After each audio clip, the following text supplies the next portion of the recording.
Good day to you all, ladies and gentlemen. I am Believe Mazadundo, and I will be presenting a poem about the Constitution of Zimbabwe. Before I start, a small disclaimer.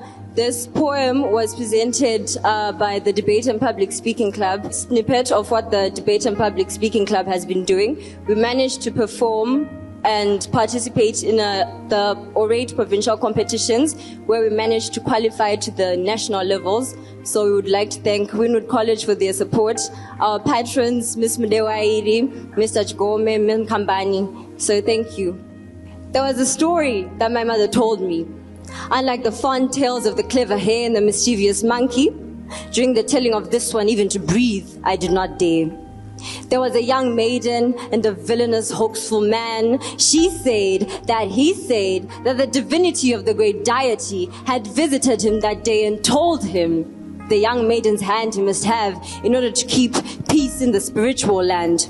The young maiden's father, unable to provide even the sadza for his family's supper, sold her off for 5 cows and sweet white loaves. She didn't know that the Constitution stood to be her only solution. How her skin must have itched as his fetid hands began to reach for the forbidden fruit which was her youth. He told her that she was like the rich land ready to produce a harvest so grand. How desperately the young maiden tried to tell him she had no nutrition to mother the seed, no room in her womb to grow a feeling, breathing being.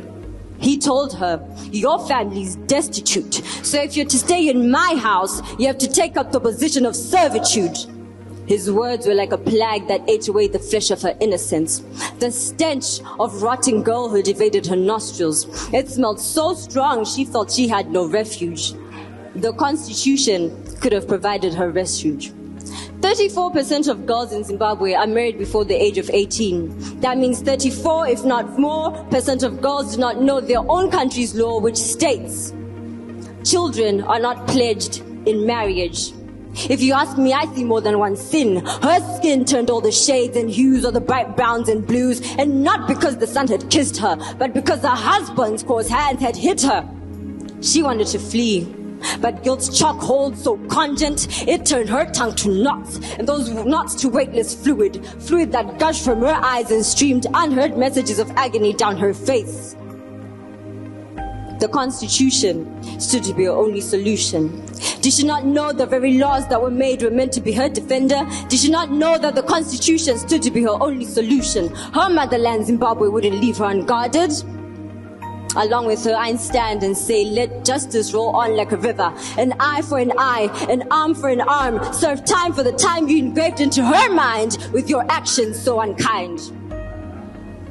In case you didn't get my message within my lines, I'm going to tell it to you a second time. The Constitution is a solution. It's a defender of the weak, protector of the weak. And why do I stand so strongly by this? Well, my motherland, Zimbabwe, wouldn't leave me unguarded.